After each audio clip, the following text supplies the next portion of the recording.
Tent quota வலைத்தளத்திற்குள் வந்திருக்கும் cinema ரசிகர்கள் அனைவருக்கும் எங்கள் டென்ட் கோட்டா டீம் சார்பான வணக்கம். ஒவ்வொரு வாரமும் படங்கள் வந்து ஓடிட்டு இருக்கு, வெற்றி அடையுது, தோல்வி அடையுது, எல்லாமே போயிட்டு இருக்கு. ஆனால் இந்த வாரத்தில் வந்து கலக்கிட்டு இருக்க ஒரு படத்தை பற்றி நம்ம பேச போகிறோம். எந்த படம்னு பார்க்குறீங்களா? கும்கி படம் தாங்க அது. அதை பற்றி தான் நாம் இன்னைக்கு பார்க்க போகிறோம். எந்த ஒரு திரைக்கதைக்குமே நல்ல பொழுதுபோக்கு அம்சத்துடன் மெசேஜ் சொல்லும்போது வெற்றி நிச்சயம் என்பதை கும்கி திரைப்படம் நிரூபித்துள்ளது. மற்றும் ஒரு இமாலய வெற்றி படைப்பின் மூலமாக ரசிகர்கள் மனதில் நீங்காத எதிர்பார்ப்பாலை அடிக்க வச்சுட்டாரு டைரக்டர் பிரபு சாலமன் அவர்கள். மைனாவில் இருந்தே தியேட்டர் ஆடியன்ஸை மீறின ஒரு ரசிகர் கூட்டத்தை தியேட்டருக்குள்ள வரவழைக்கிற வித்தை என்னன்னு கத்துட்டு இருக்காரு. அதனால தான் ரிப்பீட் ஆடியன்ஸ் வந்துட்டு இருக்காங்கன்னு சொல்லலாம். நல்ல ஒரு திரைக்கதையோட சிறந்த காதல் சேர்த்து சொல்றதுல நம்ம டைரக்டர் ரொம்ப திறமையானவங்கிறது நம்ம எல்லாருக்குமே தெரியும் இல்லையா? இசையும் குறைச்சி சொல்லக்கூடாதுங்க. இசை ரசனைங்கிறது அவருக்குள்ள நிறையவே இருக்கு. அதனால தான் அவரோட முந்தைய படங்கள்ல அதை நமக்கு வந்து ப்ரூவ் பண்ணியிருக்காரு. இதுல இன்னும் மெருகேற்றிட்டு இருக்காருன்னு சொல்லலாம். என்ன கிளைமேக்ஸ்ல ரசிகர்களோட மனசை கொஞ்சம் காயப்படுத்தி கனத்த இதயத்தோட வெளியே அனுப்பிடுறாரு. காதல் பாடல்கள் லயிக்க வைக்குது. இமான் இசையில் இணையற்ற இளையராஜாவின் பாடல்கள் போன்ற உயிரோட்டம், பிரமிப்பு. ரசிகர்களுக்கு சொய் பாடல் ஒரு அருமையான குத்து, கொண்டாட்டம். ரீ ரெக்கார்டிங்கில் இசையமைப்பாளரும் படத்தில் வாழ்ந்திருக்காருன்னே சொல்லாங்க. ஆர்ஆர் உண்மையிலேயே அதிர வைக்குது. பாடல் வரிகள், வார்த்தைகள் பற்றி பேசணும்னா ரொம்ப இளமையாகவும் இலக்கியமாகவும் அதே நேரத்தில் எளிமையாகவும் கையாளப்பட்டிருக்கு. உயிரை உறிஞ்சும் வார்த்தை தொகுப்பு நம்மையே மறக்கடிக்குது, மீண்டும் மீண்டும் கேட்க தோணுது. காஸ்டியூம் டிசைனர் டைரக்டரோட வேலையை கொஞ்சம் எளிமையாக்கியிருக்காருன்னு தான் சொல்லணும். அவரோட படைப்பால் 200 வருஷத்து பாரம்பரியத்தை கண் முன்னாலேயே நிறுத்தியிருக்காங்க. கதைக்கு உண்டான சூழ்நிலையும் களமும் ரொம்ப பசுமையாகவும் கண்ணுக்கு குளிர்ச்சியாகவும் வந்திருக்குங்க. நடிகர்கள் பற்றி சொல்லணும்னா எங்கேயுமே குறை சொல்ல முடியாத அளவுக்கு கேரக்டராக வாழ்ந்திருக்காங்க எல்லாருமே. கலையுலக சொத்து நடிகர் திலகம் சிவாஜி கணேசனோட பரம்பரைங்கிறத நிரூபிச்சிருக்காரு விக்ரம் பிரபு இந்த படம் மூலமாக.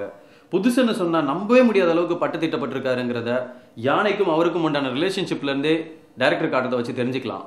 அவர் வீட்டில் ஒரு யானையை கூட வளர்க்கலான்னா பார்த்துக்கோங்களேன், அந்தளவுக்கு கேரக்டரில் ஒன்றி போயிருக்காரு யானை கூட. மற்றும் ஒரு திறமையான ஹீரோ தமிழ் தலைவருக்கு கிடைச்சிருக்காரு இந்த கும்கி மூலமாக. கதாநாயகி லட்சுமி மேனன் பார்த்துக்கிட்டே இருக்கலாங்க, அப்படிப்பட்ட ஒரு அழகு. மெல் கிப்சனோட அப்பக்கலிப்டோ படத்தில் வர ஹீரோயினை ஞாபகப்படுத்துகிற அழகு, வசீகரம் ரொம்ப கவர்ந்துருக்கு. அவங்களோட கதாபாத்திரத்தை நிறைவாக செஞ்சுருக்காங்க, கண்ணுக்கு நிறைவாகவும் இருக்காங்க. அந்த உடை அலங்காரம் எல்லாமே ஒரு 200 வருஷத்து பாரம்பரியத்தில் உள்ள பொண்ணை ஞாபகப்படுத்துது. அந்தளவுக்கு ஒன்றி வாழ்ந்திருக்காங்க. அந்த யானையை பார்த்து பயப்படும் போதும் சரி, ஹீரோ கூட காதல் வாய்ப்போடும் போதும் சரி, அந்த காதல் வேணான்னு ஒதுங்கும் போதும் சரி, அவங்களோட நடிப்பு ரொம்ப நிறைவடைஞ்சிருக்கு. இந்த படத்தில் ரொம்பவே லக்கீஃபல யாருன்னா நம்ம மாணிக்கம் தாங்க. யாருன்னு பார்க்குறீங்களா?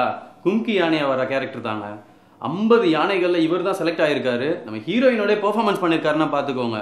ஹீரோயினுக்கும் இவருக்கும் உண்டான கெமிஸ்ட்ரி அந்தளவுக்கு ஒர்க் அவுட் ஆகிருக்கு. ஹீரோ கூட அப்படி ஒரு ரிலேஷன்ஷிப், கூட பிறந்த தம்பி மாதிரி ஒன்றி வாழ்ந்திருக்காரு. ஹீரோ கோச்சிட்டு ஓடும்போது பின்னால் ஓடுறதும் சரி, தம்பிராமையா சொல்கிறத கேட்டுட்டு தப்பு பண்ணிட்டேமேனு அந்த ஃபீல் பண்ணுறதை கண்ணில் காட்டுறதும் சரி, அப்படி ஒரு கதாபாத்திரமாக வாழ்ந்திருக்காரு நம்ம மாணிக்கம். வில்லனோட சண்டை வேற போட்டிருக்காருங்க கிளைமேக்ஸில் ஹீரோவுக்காக.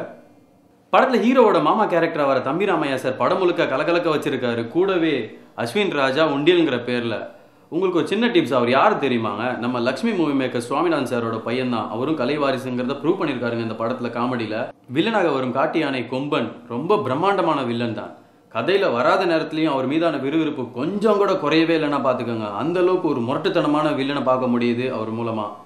அசத்திருக்காருங்க ஒளிப்பதிவாளர் சுகுமார். எந்த அளவுக்கு திரைக்கதைக்கு பலம் சேர்த்திருக்காருங்கிறது ஒவ்வொரு பாடல் காட்சிகளையும், குறிப்பாக கதாநாயகன் கதாநாயகி மலை மேலே ஏறி காதல் செய்யும் போதும் வில்லன் யானை வர சந்தர்ப்பங்களையும் நமக்கு நல்லாவே நிரூபிக்குது. உயிரை கொடுத்து உழைச்சாங்கன்னு சொல்லுவாங்க, அதை இந்த படத்தில் இவர் மூலமாக உணர முடியுது. ரொம்ப ரிஸ்க் எடுத்திருக்காரு. இறுதியாக மைனா பட தொழில்நுட்ப குழுவுடன் புதுமுகம் விக்ரம் பிரபு, கதாநாயகி லட்சுமி மேனன், தம்பி ராமையா, அஸ்வின் ராஜா மற்றும் யானையை வச்சு மிக அருமையான ஒரு பொழுதுபோக்கு மட்டுமல்லாது நம்மையும் பயணம் செய்ய வச்சிருக்காங்க. ஒரு 3 மணி நேரம் வேற ஒரு ஊருக்கு பயணம் செஞ்ச அலாதியான அனுபவம் ஒவ்வொரு ரசிகர்களுக்கும். பலவீனமே இல்லாமல் பயணத்தை தொடர்ந்திருப்பது தான் டைரக்டர் திரைக்கதைக்கு சேர்த்திருக்கும் பலம்னே சொல்லலாங்க.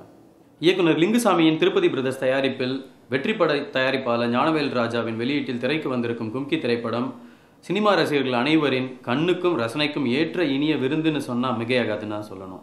டென்ட் கோட்டா வலைத்தளத்திற்குள் வந்திருக்கும் சினிமா ரசிகர்கள் அனைவருக்கும் எங்கள் நெஞ்சார்ந்த நன்றி, வணக்கம். அடுத்த திரை விமர்சனத்தில் உங்களை சந்திக்கும் வரை உங்களிடம் விடைபெறுவது நாதன்.